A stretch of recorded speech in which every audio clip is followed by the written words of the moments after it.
Oh, I made my way to my favorite example. You don't have to raise your hand, but if you can, if you raise it, I'll feel good about myself. How many people know Ayatul Kursi? Ayatul Kursi. The last example of the evening I want to share with you is Ayatul Kursi. Okay, we're going to recite it together. أعوذ بالله من الشيطان الرجيم. الله لا إله إلا هو الحي القيوم لا تأخذه سنة ولا نوم له ما في السماوات وما في الأرض من ذا الذي يشفع عنده إلا بإذنه يعلم ما بين أيديهم وما خلفهم ولا يحيطون بشيء من علمه إلا بما شاء وسع كرسيه السماوات والأرض وهو العلي العظيم. Ayatul Kursi is made up of 9 sentences. Ayatul Kursi has 9 sentences. I'll walk you through them. Allahu la ilaha illa huwa al-hayyul qayyum, number 1. La ta'khudhuhu sinatun wa la nawm, number 2. Lahu ma fis samawati wa ma fil ard, number 3. What's number 4? Man dha alladhi yashfa'u 'indahu illa bi idhnihi. That's number 4. يَعْلَمُ مَا بَيْنَ أَيْدِيهِمْ وَمَا خَلْفَهُمْ, number 5. Then, وَلَا يُحِيطُونَ بِشَيْءٍ مِّنْ عِلْمِهِ إِلَّا بِمَا شَاءَ, number 6. Then, وَسِعَ كُرْسِيُّهُ السَّمَاوَاتِ وَالْأَرْضِ, number 7. وَلَا يَؤُودُهُ حِفْظُهُمَا, number 8. وَهُوَ الْعَلِيُّ الْعَظِيمُ, number 9. 9 sentences. The first sentence is Allahu la ilaha illa huwa al-hayyul qayyum. It's a beautiful sentence which ends with 2 of Allah's names. What are those 2 names? Al-Hayy, Al-Qayyum, the living and the source of all establishment. Everything stands and exists and is maintained because of Allah. What's incredible is that the last sentence, sentence number 1, has something in common with sentence number 9, which is وَهُوَ الْعَلِيُّ Azim. How many names of Allah in the last sentence?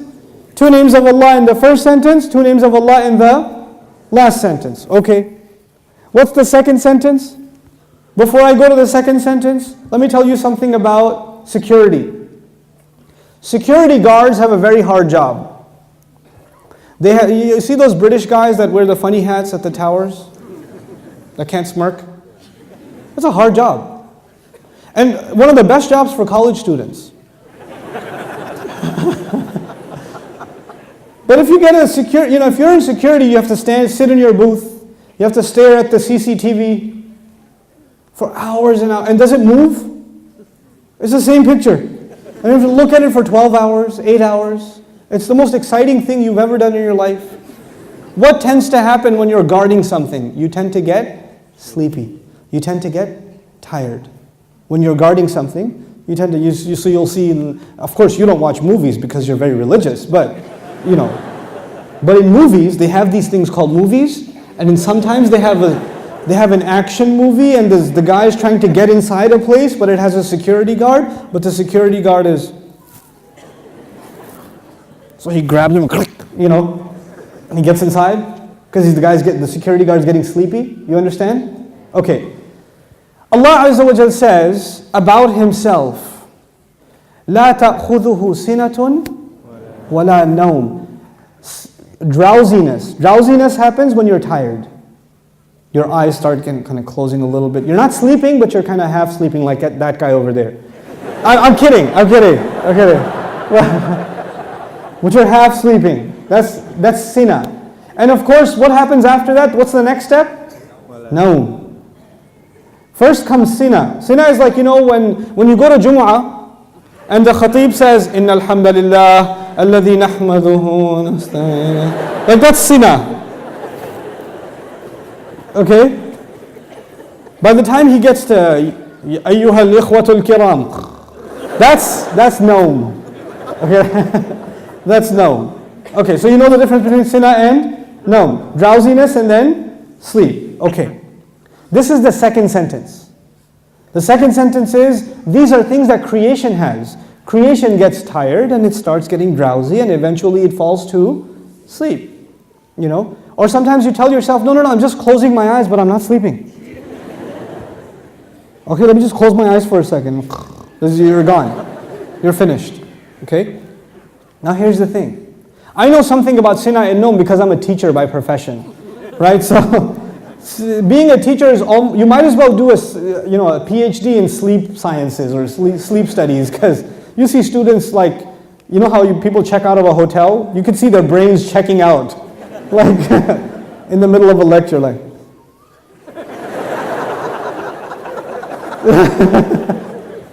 It's the best.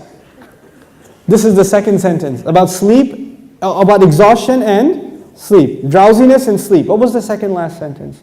وَلَا يَؤُودُهُ حِفْظُهُمَا.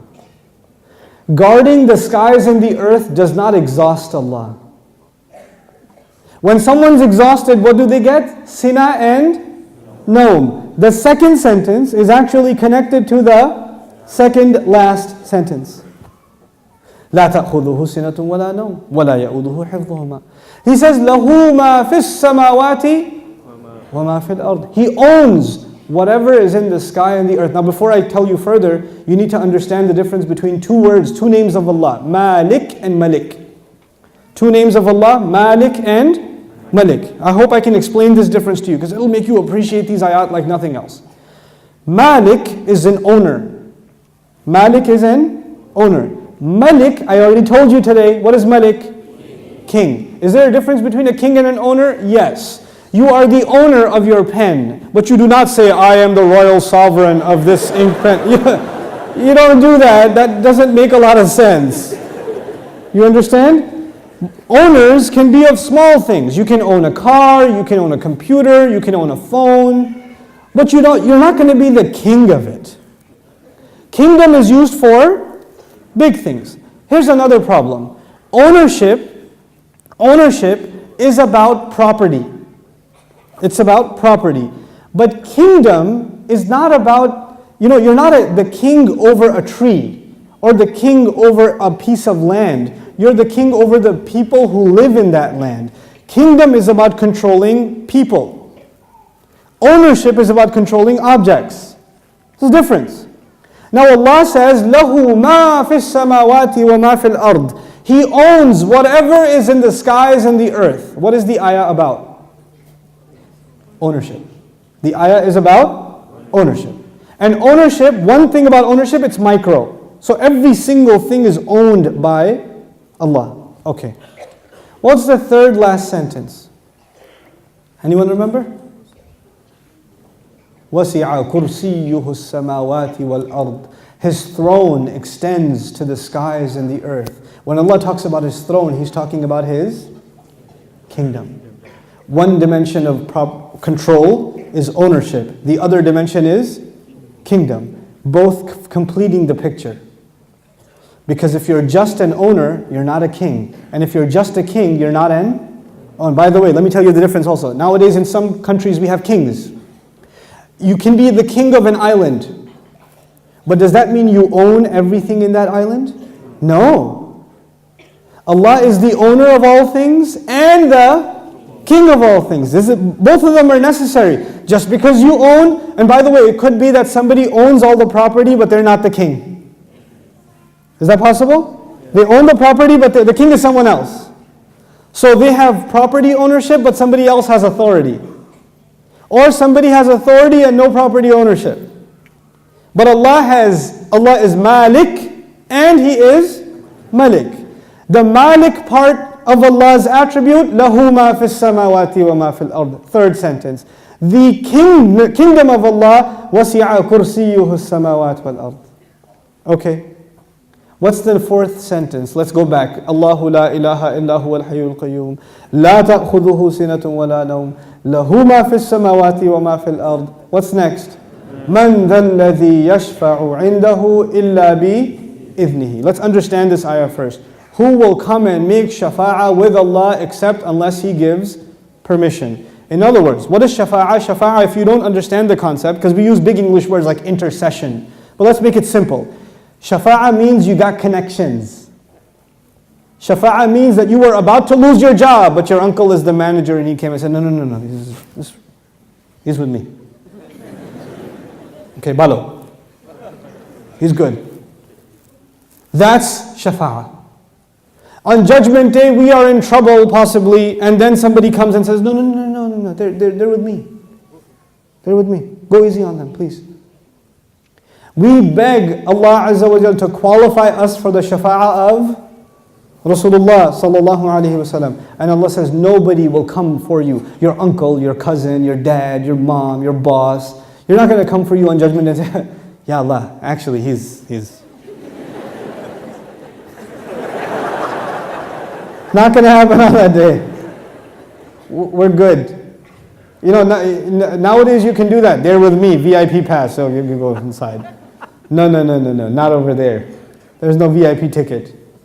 Except, the only exception is if Allah gives permission. So this ayah is about nobody having any authority unless Allah gives it to them.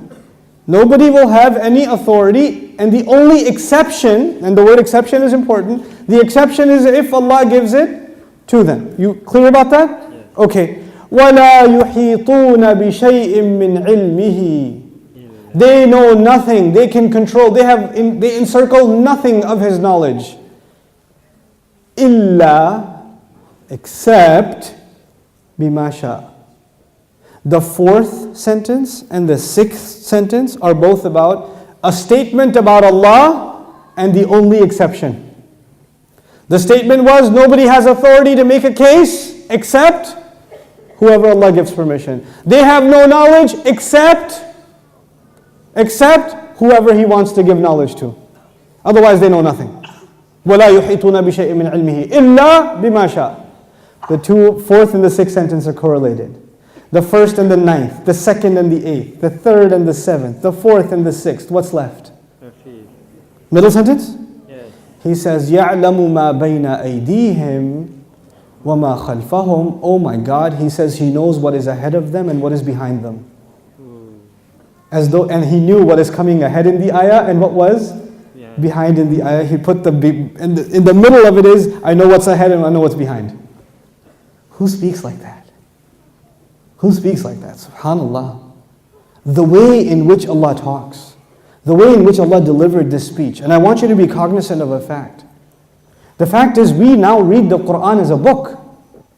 We read it as a text. We say sentence number 1, 2, 3, 4, 5, 6, 7, 8, 9. Did the Sahaba do that? Did the Rasul himself, sallallahu alayhi wasallam, says, look at sentence number 1 and sentence number 9 and 2 and 8 and 3 and 7? No, because he was just what? Speaking. He was speaking the Qur'an. We are able to see these things when they're put in writing. The Qur'an was so perfect when it was being given in speech. And which has more possibility of mistake? When you write something or when you say something? Oh man, when you say something, it's hard to take it back. Especially if it's on YouTube. That's hard. But if you're writing a nasty email, then you can, before you hit send, erase that and just say Eid Mubarak and then send it. You have a chance to take it back. But when you're saying something, it's done. There's no room to edit. There's no room to fix.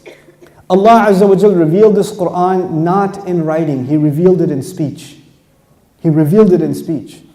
You know, I've sat with linguists, non-Muslim linguists, and I've shared some of these things with them, and they refuse to believe that the Qur'an is spoken. They refuse to believe it. They say it has to be written. It can't be spoken. I was like, you're right, it is written, just not in this world. It is written. You know, it's fi lawh al-mahfuz. It is written. But it was given to Rasulullah as speech. So it would become very clear to anybody who listens, this cannot be from a human being.